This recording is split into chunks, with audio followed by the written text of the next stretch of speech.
Барлықтарыңызға сәлем. Бүгін сіздерге ауызда еритін өте дәмді, өте жұмсақ курабье печеньесінің рецептімен бөлісемін және 3 түрінің жасалу жолын көрсетемін. Барлық ингредиент описаниеда жазылған. Алдымен бөлме температурасындағы жұмсақ сары майға қант ұнтағын қосып, миксермен араластырып аламыз. Оның үстіне 2 жұмыртқаның ағын қосып, оны да араластырамыз. Және қалауыңыз бойынша 1 пакетик ванилин саламыз, яғни 1 грамын. Немесе ванильді қант салуға болады. Және ұнды қосып, барлығын жақсылап араластырып аламыз.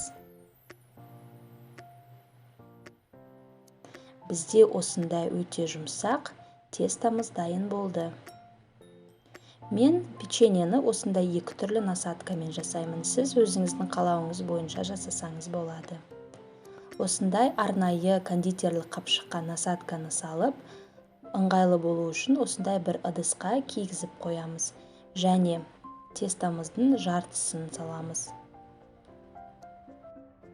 Қалған тестаны да дәл осылай қапшыққа салып дайындап аламыз.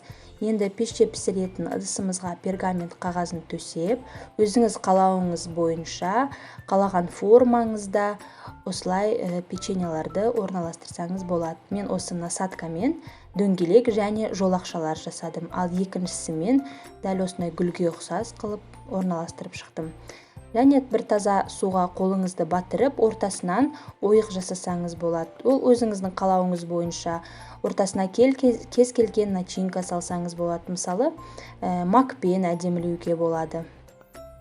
180 градуста қызып тұрған пеште 15-20 минут қызарғанша пісіріп аламыз. Өзіңіздің қалауыңыз бойынша әдемілесеңіз болады. Ортасына повидло құюға болады, мак сепсеңіз болады, немесе осылай шоколадты ерітіп, шоколадпен әсемдесеңіз болады.